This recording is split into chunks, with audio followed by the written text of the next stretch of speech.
Now we come to the next threat, which is phishing.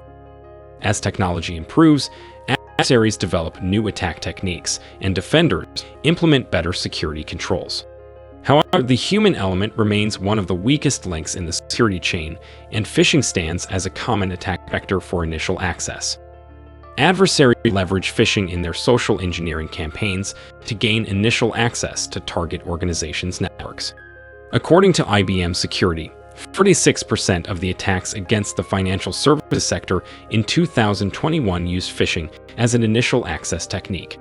Since financial organizations have to interact with many employees and customers, phishing is a great part of their cyber threat landscape. Phishing campaign traditionally includes legitimate-looking emails and websites.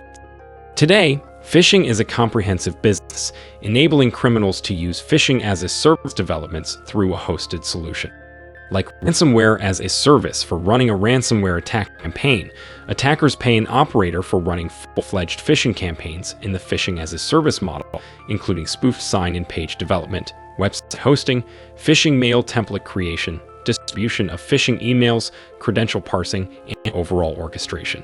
Phishing-as-a-service is a game-changer in cybercrime because it eliminates several operations as mentioned earlier, like spoofed sign and page development and hosting. Attackers are no longer required to hack websites to host their malicious landing pages. As a result, cybercrime becomes more accessible when a ready-made phishing-as-a-service solution or phishing kits are used. Now, even the most novice cybercriminal may run their phishing campaign. As an example of a phishing-as-a-service operation, Bulletproof Link is utilized by various threat groups in one-off or monthly subscription-based business models, providing a consistent revenue stream for its operators. As shown on the slide, the spoofed websites and login pages that look identical to the bank's official website are leveraged by attackers in phishing and other social engineering techniques. Users are led to the spoofed website, where they are prompted to enter their username and password.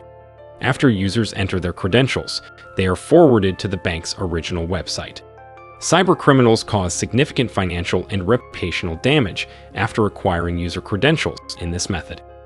For example, researchers detected a 300% rise in phishing attacks targeting Chase Bank between May and August 2021. The X-Balti phishing kits were designed to look and behave exactly like the Chase banking portal.